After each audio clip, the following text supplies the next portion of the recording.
You are the first Hispanic supervisor that's coming to the national office to work at this level. We need that representation because we see the growth of the Hispanics. I did not want to follow my dad's footsteps because I saw the challenge that he had as being a pastor. I came to a town where there had been a white flight. They had left, and they left a void, but yet a complete political instability in that area. They gave me the challenge. They said, Espinoza, if the Spanish districts are not getting involved, we need you to help bring them in and put them at the table.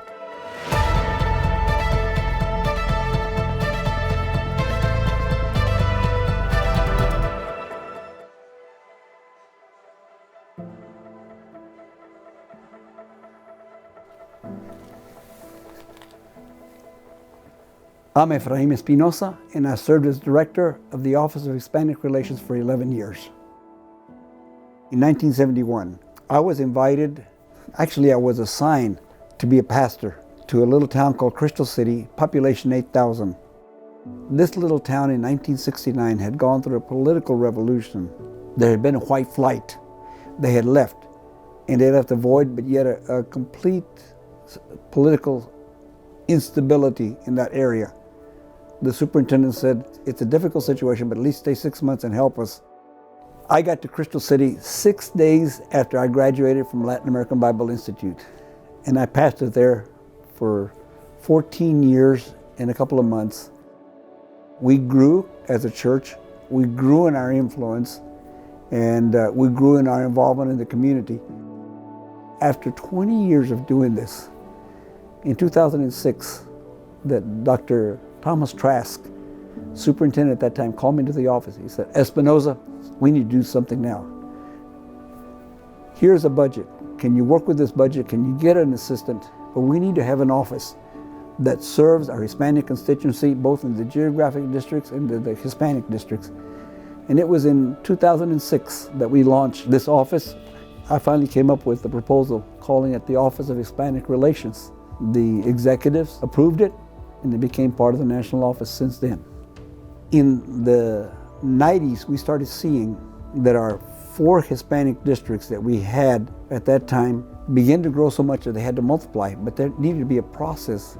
So we started helping the publication area, the evangelism office, the discipleship office to work with new strategies. One of the things that we tried at first was the development of a Sunday school literature, of a discipleship curriculum, which would be both in English and in Spanish. But our office was able to bring it together and make it a cohesive effort that now the General Council can offer those resources to our Hispanic churches and to our other churches as they grow. For the last 20 years, I've been in contact and in relationship with the Office of Hispanic Relations. When they started this office, it was just a wonderful blessing to all of our Hispanic districts.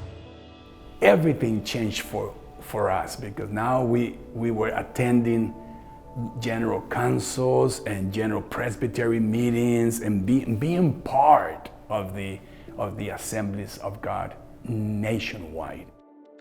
I think it gave stability to the Hispanic church growth to be able to give this resources. So we had a church planting strategy to help and resource those new churches with new believers material, with discipleship materials, and then also with a strategy that would give them constitution and bylaws, guidelines that would be in Spanish also so that they could become organized, affiliated churches in our country. And we saw in the 90s the phenomenal level of Hispanic church openings supersede even the geographic districts for several years in a row. The ministry that Hispanic Relation offering resources in their language for Sunday school, for discipleship, for pastors, it is just outstanding.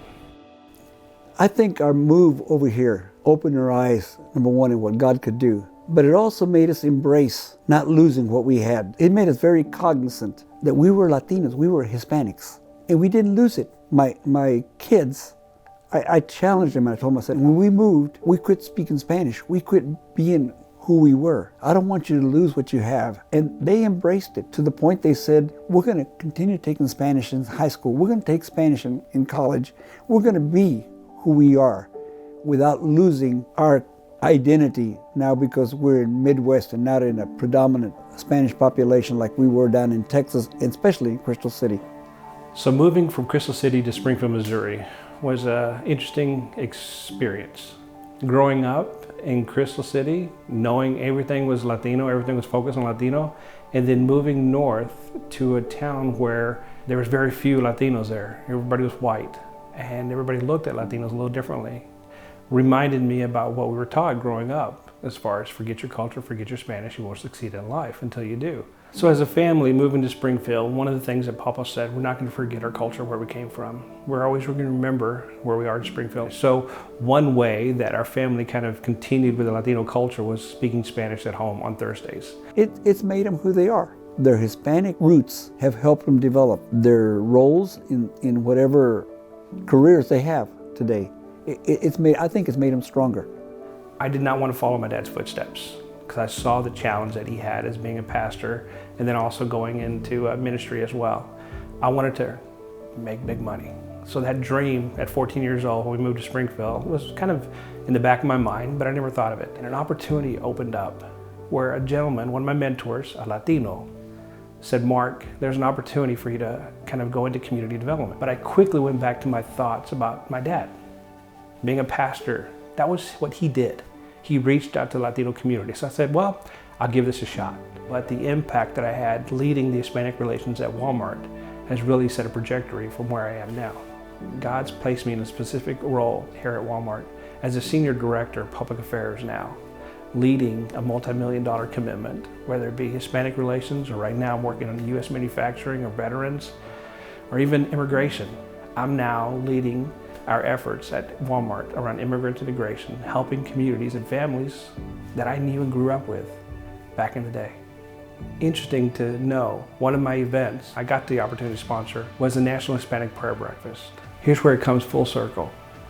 My dad had the opportunity to do the opening prayer at that Hispanic breakfast while I'm sitting there as a sponsor through Walmart showing our support for something like that in Washington, D.C.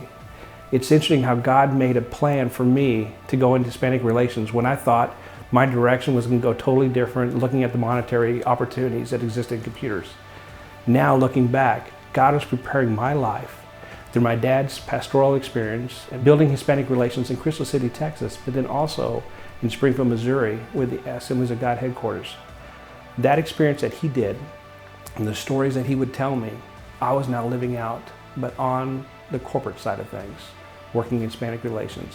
So I had the opportunity at that Hispanic prayer breakfast to kind of bring my relationships and what I was doing to life with my dad's. And it's been an interesting journey throughout this whole time, how our paths consistently cross, but yet I still am able to live out a faith-driven life while working in the corporate environment, leading Hispanic relations.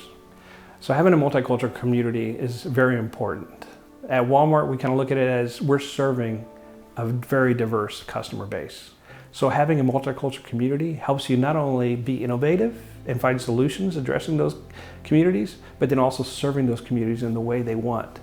So as a Latino, I love it when we have Latino associates, all across the country serving our customers in one shape or fashion, whether it's in their language or in their culture. It's amazing to see when you have a diverse community coming together as one. The Assemblies of God has also not only had deep roots, but they've also over and over again had wings to fly beyond the structure.